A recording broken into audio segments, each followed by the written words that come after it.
বেলি ওলাই যেতিয়া পোহৰ পৰে তেতিয়া পানী তুলি আনোগৈ দেৰি হ'ব এতিয়া। নমস্কাৰ, সকলোকে ৰিংকু বিশেষলৈ সকলোকে স্বাগতম জনালোঁ। আজি এটা বিশেষ অনুষ্ঠানলৈ আহিছোঁ। তাৰ আগতে আপোনালোকক দুৰ্গা পূজাৰ শুভেচ্ছা জনালোঁ। আৰু আজি মই আহিছোঁ এটা অনুষ্ঠানটো মণিয়সী দলে পাতিছে। এই অনুষ্ঠানটো হৈছে বিয়ানামৰ প্ৰতিযোগিতা। এই বিয়ানাম প্ৰতিযোগিতা আমাৰ আগৰ পূৰ্বপুৰুষৰ যিবিলাক বিয়ানাম, সেই বিয়ানামবিলাক প্ৰায় লুপ্ত অৱস্থাত পৰিছেগৈ, লুপ্ত হৈছে। তাক পুনৰ্জীৱিত কৰিবৰ কাৰণে আমাৰ এই অনুষ্ঠানটো আইসকলক আগবঢ়াইছে, অনুষ্ঠানটো পাতিছে। তাৰ কাৰণে মই ধুনীয়াকৈ সাজি কাচি আহিছোঁ, খোপা চোপা বান্ধি আহিছোঁ, তেনেকৈ ধুনীয়াকৈ। কেনেকুৱা লাগিছে ক'ব। অনুষ্ঠানটো হৈছে অডিটৰিয়ামতে হৈছে আৰু প্ৰতিযোগী আছে 45টা আৰু আছে মই জনামতে 45টা আছে আৰু হ'ব, আহি আছে। এতিয়া আমাৰ 5 মিনিটৰ পিছতে অনুষ্ঠানটো আমাৰ কৰিব। চাবচোন বাৰু কেনেকুৱা হয় আৰু চাই থাকিব, কমেণ্ট কৰিব। আমাৰ প্ৰতিযোগী এই আইসকল আছে বুলি আমাৰ মধু আই।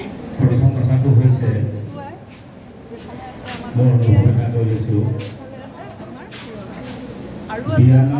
প্ৰতিযোগিতা এইটো আমাৰ কাৰণে এটা অতি গৌৰৱোজ্জ্বল দিশ হ'ব।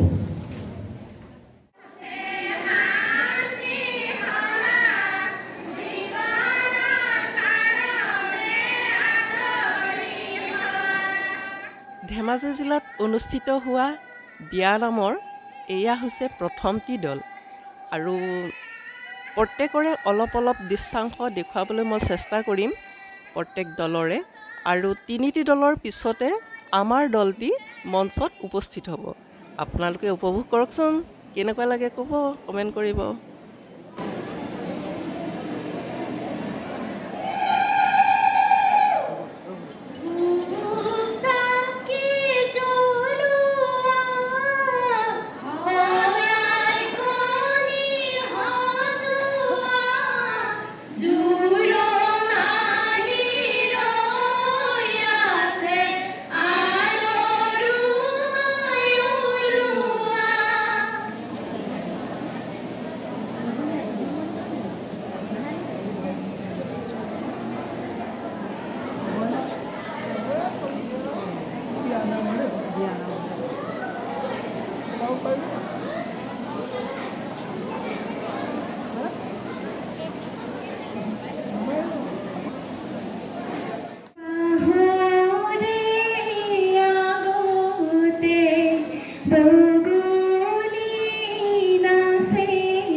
এই মঞ্চ শ্ৰীমতী মধুমণি আইগৰাকীৰ নেতৃত্বত অহা নগৰ প্ৰাথমিকৰ বিয়ানামৰ দল আৰু সাজু হৈ থাকিবৰ কাৰণে অনুৰোধ জনাইছোঁ সুশীলা ফুকন আইগৰাকীৰ নেতৃত্বত আহিবলগীয়া মিলিজুলি বিয়ানামৰ দলটি।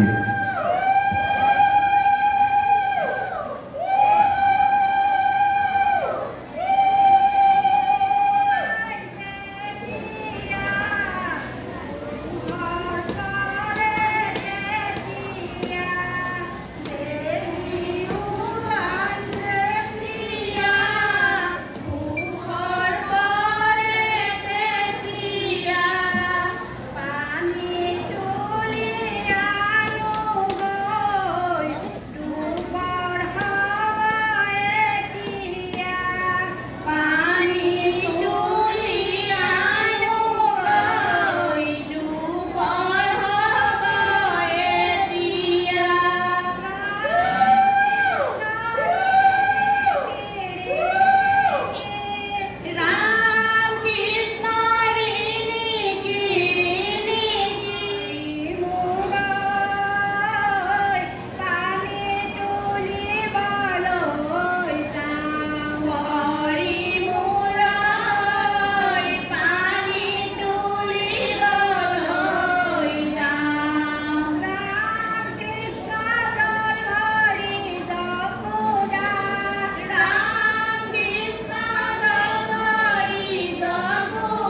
আমাৰ বিয়ানামটি ইমানতে সমাপ্ত হ'ল। আৰু দল আছে। ভিডিঅ'টো চোৱাৰ বাবে ধন্যবাদ আপোনালোকক।